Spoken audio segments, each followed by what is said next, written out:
Oro para que o Espírito Santo nos ajude à medida que compartilho os pensamentos e sentimentos que me vieram à mente e o coração a me preparar para esta conferência geral. Por mais de 2 décadas antes de meu chamado para o serviço de tempo integral na igreja, trabalhei como professor e administrador universitário. Minha responsabilidade principal como professor era ajudar os alunos a aprender por si mesmos. E um elemento vital do meu trabalho era preparar testes, avaliar o desempenho dos alunos e dar feedback. Como já devem saber por experiência própria, os testes normalmente não são a parte do processo de aprendizado de que os alunos mais gostem. Mas testes periódicos são absolutamente essenciais para o aprendizado. Um teste eficaz nos ajuda a comparar o que precisamos saber com o que realmente sabemos a respeito de um assunto específico. E também fornece um padrão pelo qual podemos avaliar nosso aprendizado e desenvolvimento. Semelhantemente, os testes na escola da mortalidade são elementos vitais para nosso progresso eterno. No entanto, é interessante notar que a palavra teste não é encontrada nem mesmo uma vez no texto escriturístico das obras padrão em inglês. Em vez disso, palavras como provar e examinar são usadas para descrever vários padrões de como demonstramos adequadamente nosso conhecimento espiritual e nossa compreensão do plano eterno de nosso Pai Celestial, nossa devoção a Ele e nossa capacidade de buscar as bênçãos da expiação do Salvador. Ele, que é o autor do plano de salvação, descreveu o exato propósito de nossa provação mortal usando as palavras provar e examinar, tanto nas escrituras antigas quanto nas modernas. E assim os provaremos para ver se farão todas as coisas que o Senhor Deus lhes ordenar. Ponderem esta súplica do salmista Davi. Examina-me, Senhor, e põe-me à prova. Esquadrinha minha mente e o meu coração, porque a tua benignidade está diante dos meus olhos e tenho andado na tua verdade.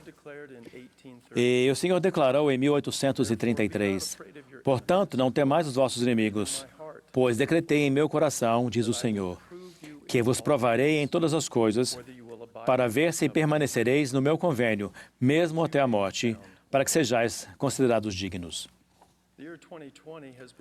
O ano de 2020 foi marcado, em parte, por uma pandemia mundial que nos tem provado e examinado de várias maneiras. Oro para que individualmente e como famílias estejamos aprendendo lições valiosas que apenas experiências desafiadoras podem ensinar. Espero que todos nós, mais plenamente, reconheçamos a grandeza de Deus e a verdade de que Ele consagrará nossas aflições para nosso benefício. 2 princípios básicos podem nos guiar e nos fortalecer ao enfrentarmos circunstâncias que nos provam em nossa vida, sejam elas quais forem.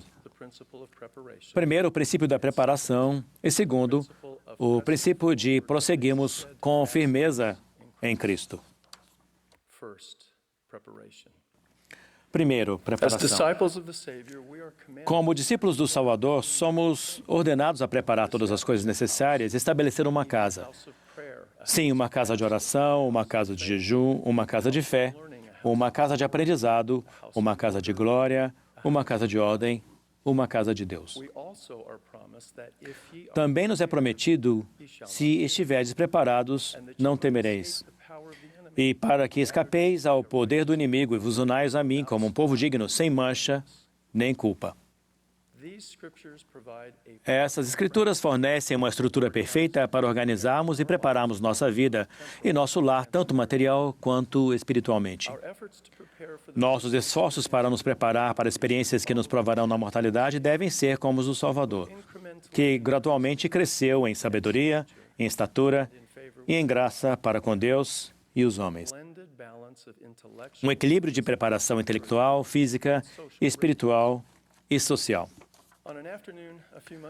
Certa tarde, há alguns meses, Susan e eu analisamos nosso suprimento de alimentos e de itens para emergências.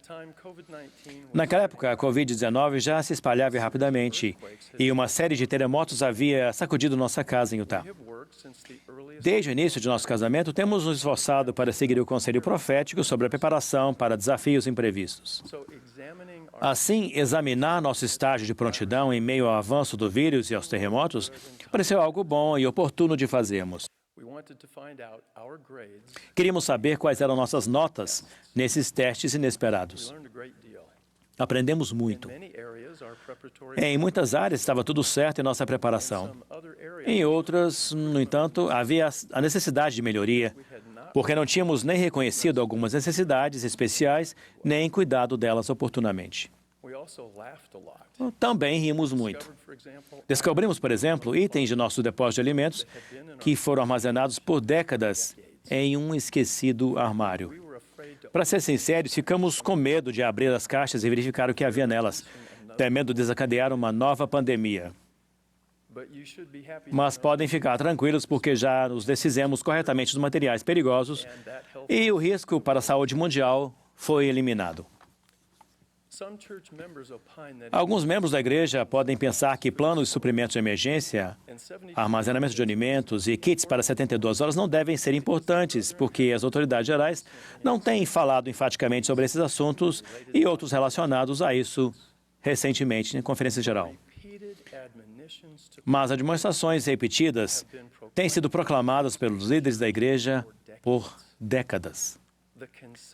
A consistência dos conselhos proféticos com o passar dos anos cria uma poderosa sinfonia repleta de clareza e com um volume tal que nenhuma apresentação solista pode produzir. Assim como os tempos difíceis revelam as inadequações da preparação material, os males da causalidade espiritual e da complacência também infligem seus efeitos mais nocivos durante as difíceis provações. Aprendemos, por exemplo, na parábola das 10 virgens, que procrastinar a preparação resulta em fracasso. Lembrem-se de como as 5 virgens insensatas deixaram de se preparar adequadamente para o exame que lhes foi dado no dia da vinda do noivo. As insensatas, tomando as lâmpadas, não levaram azeite consigo, mas as prudentes levaram azeite nos seus vasos com as lâmpadas. Mas à meia-noite ouviu-se um clamor: aí vem o noivo, saí-lhe ao encontro. Então todas aquelas virgens se levantaram e prepararam suas lâmpadas. As insensatas disseram às prudentes: dai-nos do vosso azeite, porque as nossas lâmpadas se apagaram. Mas as prudentes responderam, dizendo: não seja caso nos falte a nós e a vós, e diante aos que vendem, e comprai-o para vós. E tendo elas ido comprá-lo, chegou o noivo, e as que estavam preparadas entraram com ele para as bodas, e fechou-se a porta. E depois chegaram também as outras virgens, dizendo: Senhor, Senhor, abre-nos. E ele respondendo, disse: em verdade vos digo, vós não me conheceis. Ao menos nesse exame, as 5 virgens insensatas mostraram ser apenas ouvintes, mas não cumpridoras da palavra.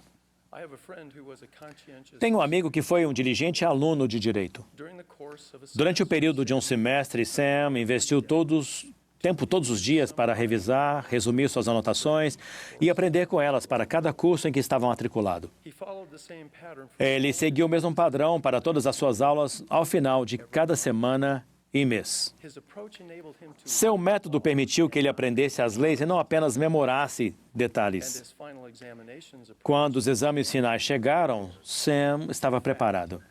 Na verdade, ele descobriu que a época dos exames finais era uma das partes menos estressantes de seus estudos. A preparação eficaz e oportuna precede uma aprovação de sucesso. O método usado por Sam em seus estudos de direito enfatiza um dos principais padrões do Senhor para o crescimento e para o desenvolvimento. Assim diz o Senhor Deus: darei aos filhos dos homens, linha sobre linha, preceito sobre preceito, um pouco aqui, um pouco ali. E abençoados os que dão ouvidos aos meus preceitos e escutam os meus conselhos, porque obterão sabedoria, pois a quem recebe, darei mais. Convido cada um de nós a considerar os nossos caminhos e examinar a nós mesmos. O que aprendemos durante esses meses recentes, cheios de restrições e de ajustes a nosso estilo de vida? O que precisamos melhorar em nossa vida em âmbito espiritual, físico, social, emocional e intelectual? Agora é o momento de nos prepararmos e de provar-nos dispostos e capazes de fazer tudo o que o Senhor nos ordenar. Segundo, seguir adiante. Há algum tempo participei do funeral de um jovem missionário que morreu em um acidente. O pai do missionário falou no funeral, descrevendo o terrível sofrimento da separação inesperada de um filho amado causada pela morte. Ele confessou abertamente não compreender os motivos nem o momento para tal acontecimento. Mas sempre me lembrarei de que aquele homem, bom homem, também declarou que ele sabia que Deus conhecia os motivos e o momento para a morte de seu filho. Isso era o suficiente para ele. Ele disse à congregação que sua família e ele, embora estivessem tristes, ficariam bem. Seu testemunho permaneceu firme e inabalável. Ele conclui seu discurso com esta declaração: quero que saibam que, no que diz respeito ao Evangelho de Jesus Cristo, nossa família está totalmente envolvida. Estamos totalmente envolvidos. Apesar da perda de um ente querido ter sido difícil e dolorosa, os membros daquela valente família estavam preparados espiritualmente para provar que podiam aprender lições de importância eterna por meio do que sofreram. Ser fiel não é tolice nem fanatismo. Ao contrário, é colocar nossa confiança em Jesus Cristo como nosso Salvador e em seu nome e em suas promessas.